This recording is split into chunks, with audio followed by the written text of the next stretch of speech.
Oke, selamat sore para pemirsa sekalian. Oke, kembali lagi di channel saya Andi Tandang. Mohon maaf untuk beberapa hari ini saya tidak punya waktu untuk bikin konten ya. Dan hari ini saya ada jangan gugup santai sah. Saya ada tamu spesial, adik sekaligus ya teman diskusi ya. Ini salah satu mahasiswa di Kota Kupang. Nanti dia akan perkenalkan sendiri dan ada topik khusus yang akan kami ngobrol sebentar ya. Oke, perkenalan dulu ya bos ya. Oke, baik, selamat sore sahabat sekalian. Mungkin sebelum kita mulai dengan perbincangan kita pada sore hari ini, perkenalkan, nama saya Chris Ju. Asalnya dari Warana, Kecamatan Kota Komba, Kabupaten Manggarai Timur, dan saat ini berdomisili di Kota Kupang sebagai seorang mahasiswa. Mungkin itu dulu perkenalan singkat dari saya. Saya kembalikan ke Mr. Andi. Kuliah di mana kuliah? Kalau saya sekarang kuliahnya di Undana, di program studi biologi, Fakultas Sains dan Teknik. Oke, jadi ini Bang Chris kuliah di Undana ya. Program studi biologi ya. Ya, biologi. Oke, jadi ada memang satu topik khusus yang sengaja saya mau angkat ini. Itu adalah soal ya, minuman tradisional ya. Minuman tradisional ya Manggarai pada umumnya ya. Ya, Kalau kami orang Manggarai bagian timur itu kami sebut dengan sopi kobok. Mungkin kalau sebut sopi kobok ya untuk daratan NTT di Kota Kupang juga pasti ini tidak asing lagi ya, sopi kobok ya. Nah, kenapa topiknya soal sopi kobok? Karena memang ada cerita yang menarik bagaimana Bang Chris ini dia bisa ongkos kuliahnya, dia bisa bayar kos-kosannya, dia bisa beli kebutuhan setiap hari, makan minum itu dari jual sopi kobok. Benar tidak ya? benar sekali. Benar. Nah, mungkin ceritakan dulu awal mulanya kenapa Bapak ini terjun ke dunia sopi kobok ini nih. Oke, baik. Mungkin ini sedikit cerita yang perlu saya sampaikan kepada sahabat sekalian. Awalnya itu saya mencoba untuk terjun ke dunia bisnis, khususnya itu menjual minuman sopi kobok. Jadi itu mulainya itu pada bulan September. Setelah saya pulang libur, September 2020, setelah saya pulang libur. Dan kemudian di sana kebetulan juga hampir seluruh masyarakat di Kampung Kobok dan juga lingkungan sekitarnya itu mau dibilang bahwa pekerjaan sehari-harinya itu meracik sopi kobok. Nah, berawal dari hal itu kemudian saya berpikir bahwa cobalah saya untuk menjual sopi kobok ini bukan di daratan atau di kampung halaman saya, tetapi coba saya jual di Kupang. Sehingga kemudian juga saya bisa membantu masyarakat di sana untuk memperkenalkan minuman khas Manggarai Timur ini, yaitu sopi kobok, ke masyarakat umum, terlebih khususnya masyarakat di Kota Kupang. Nah, sehingga kemudian pada saat itu saya coba bawa 1-2 botol untuk tes. Ya, ternyata 1-2 hari itu banyak orang peminatnya. Banyak sekali peminat. Awalnya itu saya bawanya itu 10 botol pertama dan memang habis terjual dalam waktu 1 hari. Sebelum lanjut ini Bang Chris, ini motifnya tadi jual sopi kobok ini ada berapa motif? Yang pertama tadi supaya bisa perkenalkan minuman tradisional ini ya ke orang-orang di luar Manggarai ya. Tapi sebenarnya sopi kobok ini kan orang sudah kenal ya, orang sudah kenal dan banyak penggemarnya ini minuman ini karena rasanya memang khas, enak lah ya. Begitu. Lalu motif yang kedua, apakah ada motif ekonomi nih? Pastilah ya, motif pasti, ekonomi ya. motif ekonomi Nah, pasti coba ceritakan dulu lah. Nanti ceritakan juga Kira-kira bagaimana kemudian dengan menjual Sopi Kobok ini, Bung Kris ini bisa membiayai kebutuhan sehari-hari, lalu kemudian bisa bantu untuk uang kuliahnya apa segala macam. Oke, baik. Kalau dari sisi ekonominya itu ada dua. Yang pertama bahwa untuk masyarakat dan kemudian juga untuk saya sendiri sebagai seorang penjual. Yang pertama bahwa karena memang pekerjaan masyarakat di sana itu menjual Sopi Kobok, ya saya coba mengambil stoknya itu dari masyarakat yang ada di kampung, sehingga kemudian ada penambahan pendapatan daripada masyarakat yang ada di sana, sehingga itu adalah efeknya terhadap nilai ekonomi atau peningkatan ekonomi masyarakat. Nah, itu yang pertama. Kemudian yang kedua, untuk saya sendiri, jadi memang lumayan lah kalau misalnya soal ekonominya kita bisa membantu untuk bayar perkuliahan, kebutuhan sehari-hari, makan, minum, dan juga berbagai aktivitas yang berkaitan dengan perkuliahan. Pokoknya segala kebutuhan-kebutuhan kita lah untuk selama kita masih berada di Kota Kupang ini, segala kebutuhan itu ya puji Tuhan kita bisa cukupi dengan pendapatan dari hasil Sopi Kobok ini. Itu dari soal ekonominya. Jadi saya kira mungkin itu dua hal itu tadi. Soal dari ekonominya, yang pertama untuk masyarakatnya, kemudian yang keduanya untuk saya secara pribadi. Oke. Gini Bung Kris, saya belum tahu pasti ya soal aturannya ya. Apakah minuman ini juga dilegalkan untuk dijual misalnya di luar kota apa segala macam. Saya belum tahu karena yang saya tahu itu satu minuman khas asal NTT itu yang selalu dipromosikan oleh Gubernur NTT itu adalah soal Sofia ya. Sofia, dan menurut beliau ya levelnya itu ya udah level internasional ya, karena memang pasarannya mungkin lebih ke kelas menengah ke atas ya, karena harganya sangat mahal ya, tidak bisa dijangkau oleh kelas bawah ya. Lalu kemudian kenapa kemudian muncul Sofia ini, itu kalau kita tarik itu sebenarnya untuk mendobrak perekonomian kita di Nusa Tenggara Timur ya. Tetapi pertanyaannya, apakah hingga saat ini semenjak program Sofia ini digencarkan, apakah ada korelasi ekonomi dengan pertumbuhan misalnya ekonomi di Nusa Tenggara Timur ya? Saya belum tahu ya. Saya pikir ini Pemprov juga perlu untuk bicara soal ini ya. Ada tidak timbal baliknya. Karena kan efek ke masyarakat kecil ini kan harus ada. Begitu. Lalu bahan mentahnya ini kalau kita bicara Sofia itu dari minuman tradisional semacam ini. Lalu ada tidak keuntungan secara ekonomi untuk mereka? Kan begitu.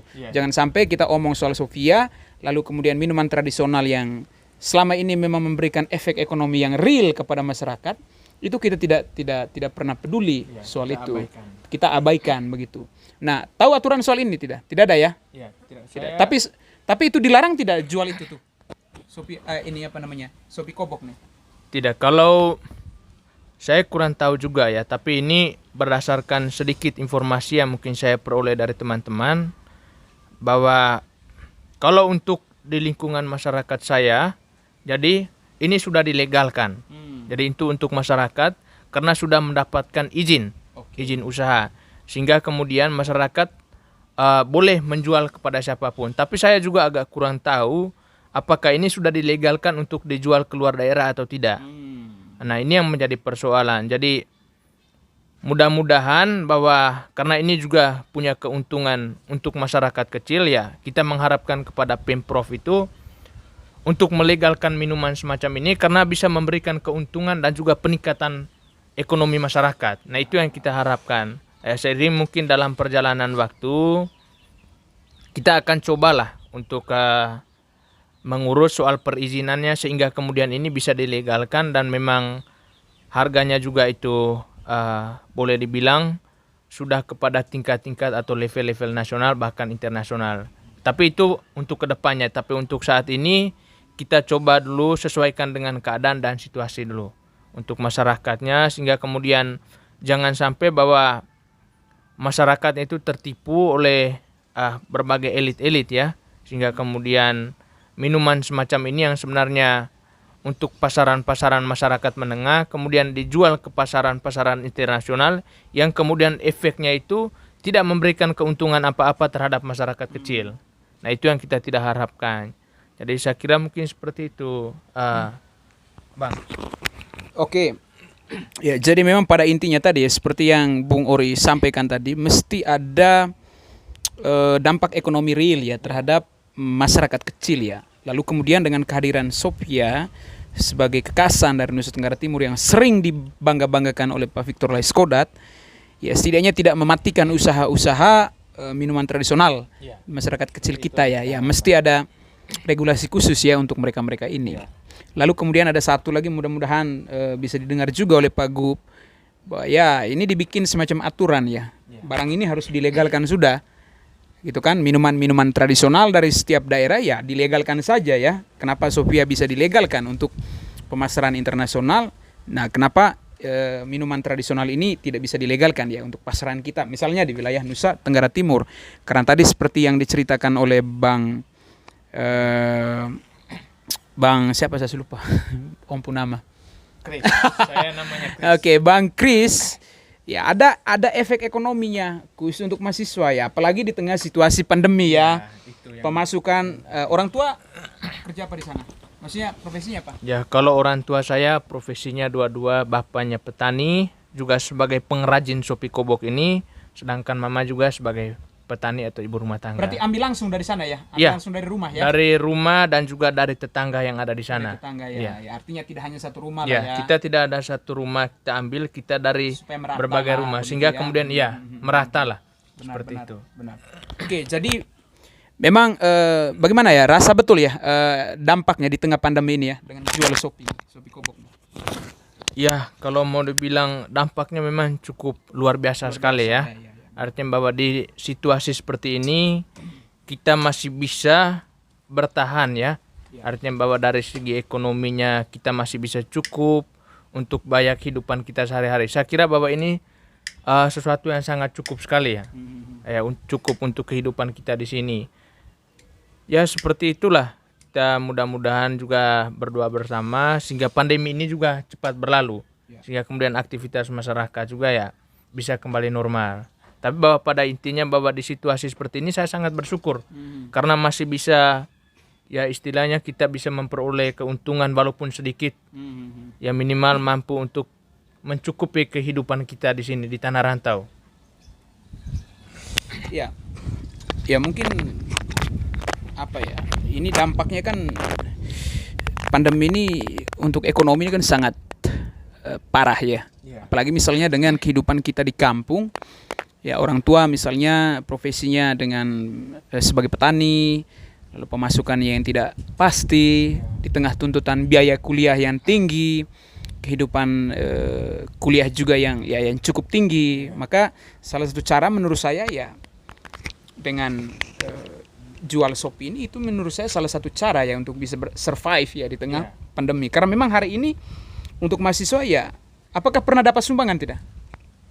Sumbangan uang dari pemerintah pandemi ini?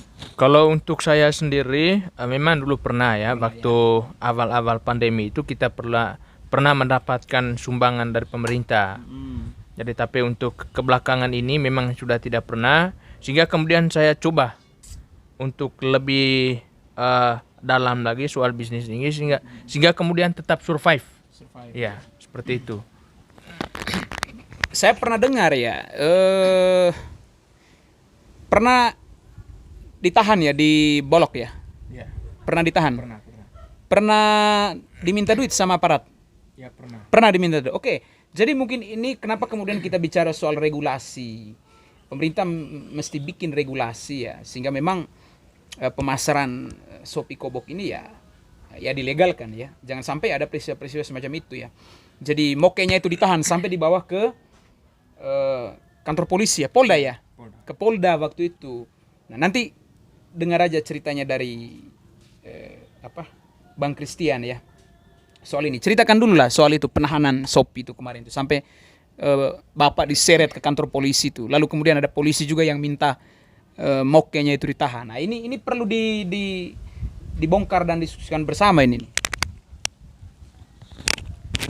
Oke, baik. Sebenarnya ya kita juga memang karena agak sedikit tidak tahu ya soal aturan apakah ini, karena kita patokannya itu pada pernyataan yang disampaikan oleh Pak Gubernur kita bahwa sopi atau moke ini dilegalkan di seluruh Nusa Tenggara Timur. Sehingga kemudian saya tidak tahu bahwa permasalahan kemarin itu seperti apa. Jadi bahwa yang jelas beberapa minggu yang lalu ketika stok moke, kobok yaitu masuk dari kampung, nah kemudian saya ditahan oleh beberapa oknum kepolisian yang kemudian penahanan itu kemudian saya diminta untuk datang ke Polda untuk menyelesaikan persoalan ini. Ya memang juga kemarin cukup lama ya perdebatan kita soal ini, tetapi ya karena kita juga banyak pertimbangan. Saya banyak pertimbangan karena memang kita juga untuk biaya kuliah dan lain sebagainya, ya akhirnya bahwa kita menyepakati untuk berikan beberapa istilahnya kompensasi atau biaya untuk mereka lah, sehingga Dalam kemudian berupa ya ini Shopee ya. dalam berupa Shopee, sehingga kemudian Jadi polisi juga yang sebenarnya pengen minum Shopee ya. Terus sehingga kemudian itu kemarin yang lainnya itu diloloskan, sementara yang lainnya itu disita. Jadi seperti itu. Tapi bahwa saya sampaikan secara jujur bahwa saya ini bukan seorang pedagang yang memang kelasnya itu kelas elit, tapi karena memang kita untuk membantu perekonomian masyarakat walaupun sedikit demi sedikit, dan juga untuk supaya tetap survive saya di sini di Kota Kupang ya. Karena apalagi saya juga situasinya kan situasi pandemi. apalagi dalam situasi pandemi dan kita juga sebagai seorang mahasiswa. Jadi seperti itu. Jadi itulah tujuan utama saya sebenarnya. Kenapa saya coba untuk menjual Shopee Kobok ini, memang karena betul-betul supaya kita survive di Kota Kupang ini. Karena dengan situasi seperti ini kita agak sulit ya. Agak susah juga keuangan baik dari kita sendiri maupun juga kiriman dari orang tua. Jadi seperti itu. Oke lah, jadi memang ya itu ceritanya. Saya memang sempat dengar beberapa waktu lalu ya bahwa Shopee itu sempat ditahan di Bolok ya, tapi ya syukurlah sudah selesai persoalannya ya. Tapi hal-hal semacam ini kan kita tidak inginkan ya, begitu. Sehingga perlu ada kejelasan regulasi soal ini. Karena untuk melarang barang ini diedarkan atau dipasarkan itu sudah tidak bisa lagi, karena memang pendapatan ekonomi real ya dari masyarakat itu salah satunya dari Shopee Kobok tadi kan. Sehingga ya. Lalu ini kedepannya masih mau komit ya untuk ini. Mau dibikin lebih ini lagi? Ada rencana untuk bikin apa nanti ya? Semacam usaha tapi dia sudah legal ya betul. Nanti mungkin cek dulu aturannya seperti apa. Lalu kemudian supaya ini nanti peredarannya dari Manggarai Timur misalnya ke Kota Kupang ini tidak bermasalah. Jangan sampai memang ada polisi, mereka sudah tahu ada Shopee Kobok ini di Bolok, lalu kemudian ke bawah dan kemudian diangkut ke Polda. Ya padahal ujung-ujungnya dong minta Shopee lagi. Kita tidak ingin hal semacam ini terjadi. Ya kasihan juga ya di tengah situasi pandemi, kiriman juga dari kampung tidak jelas ya. Mau tidak mau ya mahasiswa juga harus kreatif ya supaya bisa survive di tempat kuliah di tanah rantau ya. Ya mungkin hal-hal semacam ini perlu dipikirkan ya kita untuk ke depan. Lalu ini nih Shopee Kobok, coba cek dulu. Saya juga sering minum, kadang juga gratis ya. Biasa dikasih gratis juga ya. Tadi juga kami minum 1 botol ya, gratis lah ini barang. Ini ya teman-teman, ini ya, ini karena kamera depan ya. Ini labelnya ini dari mana nih, Bos? Kalau labelnya itu memang dari ada ini sebenarnya UMKM dari masyarakat. Oh, UMKM ya. Hanya milik perorangan. Perorangan ya. Pinjam pakai ya, pinjamnya. Oke. Lalu ininya beli di mana botolnya ini? Kalau untuk saya di sini terima bersih. Terima bersih. Semuanya, dari sana semua ini ya? Dari sana ini semuanya itu sudah dalam bentuk kemasan seperti ini. Kemasan seperti ini? Dari Manggarainya? Dari Manggarainya. Oke. Iya. Berarti satu kali biasanya ambil berapa ini di sana? Baik, untuk biasanya saya kalau untuk harganya ya, kalau harga jualnya di sana itu per botol seperti ini 35.000. 35.000 tapi di sini saya jualnya dengan harga 50.000 per botol. 50.000 ya? Ya, 50.000. Karena memang kita juga bukan mau mencari keuntungan yang terlalu besar, tapi memang karena biaya transportasi juga, mana juga dengan biaya pengeluaran yang lainnya. Jadi seperti itu, sehingga kita jualnya 50.000. Nah, kalau yang ini Ini juga ada satu. Ah. Ini yang biasa ya. Kalau yang ini yang di botol aqua juga yang biasa. Nah, ini berapa ini? Nah, kalau yang biasa seperti ini harganya itu 40.000 per botol. 40.000. Ah, Ini 40.000. Yang ini 50.000. Nah, kemudian satu lagi ada yang seperti ini. Dalam tipenya, dalam kemasan seperti ini, warna merah. Jadi itu rendaman sarang semut. Jadi kalau misalnya teman-teman lebih memilih yang sarang semut atau yang biasa seperti ini, harganya juga tetap sama, 50.000. Tapi karena memang tadi saya tidak sempat bawa, jadi saya hanya cukup pamerkan kepada teman-teman, sahabat sekalian yang seperti ini. Tapi kalau memang teman-teman nanti mau pesan, ya silahkan ya. Oke. Jadi ini apa namanya? Oke, ini ya. Ini nanti kita tulis saja nomor WA-nya di deskripsinya ya, supaya bisa mungkin ada peminat-peminat Shopee Kobok ya. Ya, bisa nanti langsung kontak di WA ya. Oke, jadi pada intinya di tengah situasi pandemi, lalu kemudian ekonomi kita juga memburuk, kehidupan masyarakat kita di desa juga belum jelas, pendapatan mereka juga belum jelas dan memberikan efek yang sangat nyata untuk kehidupan anak-anak mereka di tanah rantau, khususnya yang masih mengenyam pendidikan di universitas. Karena itu memang sebelum kita bicara soal regulasi ya, kalau bicara soal efek ekonomi, lalu ini bisa membantu untuk membuat mereka bertahan di tengah situasi pandemi, saya pikir dengan menjual minuman tradisional semacam ini ya bisa dimengerti lah ya. Karena memang hari ini kita juga tidak bisa mengharapkan 100% dari negara untuk membantu masyarakat kita ya yang terkena dampak COVID-19. Apalagi masyarakat kita yang ada di desa. Ya mungkin itu aja ya.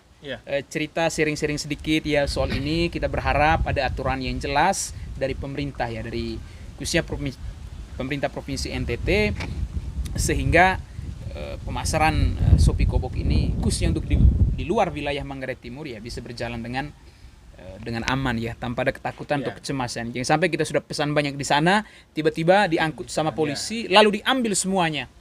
Kalau misalnya itu langsung ketuang di bandar di pelabuhan satu jerigen besar ya, saya pikir itu it's okay lah ya. Tidak masalah ya. Tapi kemudian digiring ke Polda dulu, lalu kemudian di sana ada kompromi supaya nanti berapa botolnya untuk kami kasih losa. Ini jadi persoalan. Nah, sehingga perlu ada regulasi soal ini. Oke, terima kasih banyak untuk teman-teman sekalian. Terima kasih ya. Jangan lupa like, komen Dan subscribe. Thank you. Terima kasih, selamat sore. Sore.